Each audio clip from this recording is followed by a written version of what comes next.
Shalom, shalom, shalom, je suis l'évangéliste Patrick Ngemakassa et vous êtes sur votre série chrétienne 7 minutes pour une repentance dans son épisode 5. À partir de cet épisode, je commence une série de messages qui vont porter sur les temps de la fin. Et j'ai notamment un grand thème qui est révélation sur les temps de la fin. Et le sous-thème de ce jour est le déluge. Je vais m'appuyer sur le livre de la Genèse dans son chapitre 6, chapitre 7 et chapitre 8. Permettez-moi d'abord rapidement de remettre ces moments entre les mains de Dieu. Éternel Dieu Tout-Puissant, je m'en vais te rendre grâce pour tout ce que tu permets de faire en ce jour. Puisses-tu me donner, Père de gloire, la révélation de ta parole pour éclairer un homme, éclairer une femme. En tes mains, Seigneur, je nous abandonne. Que l'honneur te revienne qu'à toi seul, au nom de Jésus. Amen. Je disais que je commence une série de messages qui vont porter sur les temps de la fin. Et je vais partir de la Genèse jusqu'à l'Apocalypse. Ne pas me focaliser sur l'Apocalypse car nous avons les révélations des temps de la fin qui commencent à partir même de la Genèse. Et aujourd'hui, je vais parler du déluge, qui est une préfiguration également des temps de la fin. Déjà, dans la Bible, dans le livre de Genèse chapitre 3 au verset 20, la Bible nous dit « Adam donna à sa femme le nom d'Ève, car elle a été la mère de tous les vivants. » Au travers de ce message, nous comprenons que tous les habitants de la terre sont partis d'Ève. Mais les caméras du ciel ont été fixées sur Abel, Caïn et sur Seth, mais pas sur les autres enfants qui se sont également repartis sur la terre. Voilà pourquoi Caïn a pu trouver une femme, parce que toute l'humanité est partie d'Ève. La Bible nous parle de Caïn. Caïn, justement, quand on nous parle de la descendance de Caïn, Caïn était maudit parce qu'il avait tué son frère. Mais Caïn, quand on regarde sa descendance a bâti, sa descendance a créé, mais pour le monde. Et quand on regarde Seth, qui est celui sur les caméras du ciel ont également été fixées parce que Abel était mort. Seth a eu une descendance qui n'a pas fait des choses extraordinaires pour le monde. Mais dans la descendance de Seth, il y a eu Enoch, qui est le premier homme qui a été enlevé vivant par Dieu. Et il y a eu également Noé qui a joué un rôle essentiel dans l'histoire du déluge. La Bible nous dit qu'à un moment donné, les fils de Dieu ont vu que les filles des hommes étaient belles et sont venus vers ces filles-là et se sont accouplés avec ces filles et ont donné des enfants qui étaient des héros. Mais ces fils de Dieu dont il est question, ce sont des anges déchus qui ont été précipités en même temps que Lucifer après la rébellion qui avait été menée au ciel.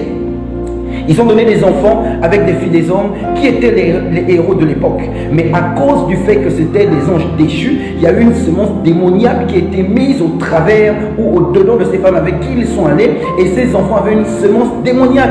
On les prenait pour des demi-dieux, mais ils avaient une semence démoniaque en eux. Ce qui fait que le mal et la méchanceté s'est reparti sur toute la terre à cause de cette semence démoniaque.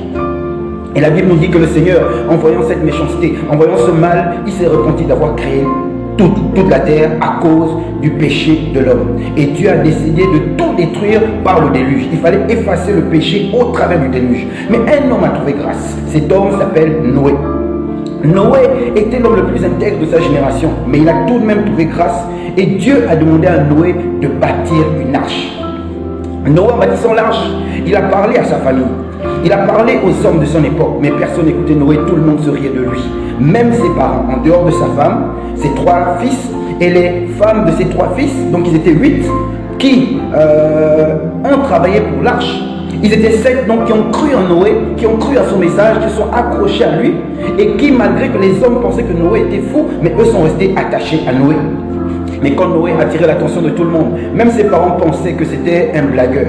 Les gens rigolaient, les gens se moquaient de Noé. Mais Noé est resté focus sur ce que Dieu lui a demandé de faire. Il n'a pas regardé à ce que les hommes disent ou ce que les hommes font. Il a regardé à ce que Dieu lui a demandé de faire. Et la Bible nous dit qu'à un moment donné, lorsqu'il a terminé, Dieu a permis à ce que les animaux rentrent dans l'arche. Les animaux sont entrés par paire. Chaque espèce d'animal est rentrée par paire. Donc le mâle et la femelle. Et avant cela ou après cela, le déluge s'est manifesté sur la terre au travers d'une pluie et les eaux sont montées. La Bible nous dit que les animaux sont rentrés, Noé et sa famille sont rentrés. Ça veut dire que sur la terre, il y avait des enfants. Sur la terre, il y avait des vieillards. Sur la terre, il y avait des malades. Sur la terre, il y avait des infirmes. Sur la terre, il y avait des bébés, des nouveau-nés, des femmes enceintes. Mais toutes ces personnes sont mortes par le déluge en dehors de Noé et ceux qui ont cru au message de Noé et qui sont rentrés dans l'arche. Et vous vous rendez compte qu'à cause du péché, les animaux étaient même plus importants que les hommes. Pourquoi? Parce que dans l'arche, le chat est entré, le chien est entré, la souris est entrée, le rat est entré, l'escargot est entré. mais les hommes qui étaient dans le péché ne sont pas entrés. Vous voyez que Dieu a tellement horreur du péché qu'il a préféré prendre un chat, prendre un rat à la place d'un homme parce que les hommes vivaient dans le péché. Toutes ces personnes sont mortes parce qu'elles n'ont pas écouté Noé. Laissez-moi vous dire que nous sommes rentrés de plein pied également dans les temps de la fin, et le Seigneur nous avertit que les temps de la fin seront comme les temps de Noé. Ça veut dire qu'il y aura des Noé qui vont crier aux hommes de monter dans l'arche des temps de la fin qui est Jésus. Mais même dans la famille de ces Noé, il y a beaucoup qui ne vont pas croire. Et tout autour de beaucoup ne vont pas croire, beaucoup ne vont pas accepter. Les gens vont continuer à se marier, les gens vont continuer à s'amuser, les gens vont continuer à rigoler alors qu'il y a un déluge qui arrive. En ces temps de la fin également, c'est ce que nous vivons comme au temps de Noé. Beaucoup ne croient pas à ces Noé, ces multiples Noé qui crient qu'il faut monter dans l'arche. Et l'arche des temps de la fin, ce n'est plus un navire, mais c'est Jésus-Christ. Comment faire pour monter dans l'arche? Tout simplement accepter Jésus dans sa vie comme Seigneur et Sauveur personnel. Et là, vous êtes déjà dans l'arche. Mais malheureusement, il y a plusieurs qui refusent encore de monter dans l'arche. Et il y a d'autres qui étaient déjà dans l'arche, qui sont retournés hors de l'arche, donc dans le monde, pour s'attacher aux choses éphémères du monde. Bien aimés, ne regardons pas à tout ce qu'il y a tout autour de nous. Bien sûr, nous devons vivre, mais regardons déjà à l'arche. Et la Bible nous dit que quand Noé est monté dans l'arche avec sa famille et les animaux, ils n'ont pas manqué de nourriture. Ils n'étaient même pas malades. Pourquoi? Parce que quand on est dans l'arche, on a la protection, on a la provision, on a la bénédiction. Quand on est en Jésus, on a toutes ces choses. Ce n'est pas le monde qui nous le donne. Même si on n'a pas grand-chose, mais quand on est dans l'arche, on a la provision, mais surtout on est à l'abri du déluge. Le déluge va arriver dans peu. Et je vais terminer en disant tout simplement que le déluge n'est pas arrivé, ou du moins l'arche n'a pas été créée pour mettre Noé à l'abri de la méchanceté qui était dans le monde. La méchanceté était là, Noé vivait au milieu de la méchanceté.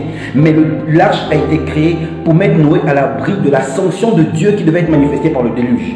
Donc, en ce temps de la fin, nous voyons également le mal partout. Et laissez-moi vous dire qu'une persécution va se manifester et l'enlèvement dans l'arche et la préfiguration de l'enlèvement ne va pas nous mettre à l'abri des persécutions, mais va nous mettre à l'abri de la sanction de Dieu qui va arriver au travers des fléaux qui seront manifestés par les 7 trompettes. Donc préparons-nous également chrétiens à vivre certaines persécutions. Mais nous devons être forts, rester dans l'arche et ne pas descendre, car c'est cela qui va nous mettre à l'abri lorsque la sanction de Dieu va se manifester. J'en ai terminé pour aujourd'hui. Nous allons dire à la prochaine fois et j'ose espérer que ce message vous a déjà édifié et bien éclairé. Shalom, shalom, que Dieu nous bénisse.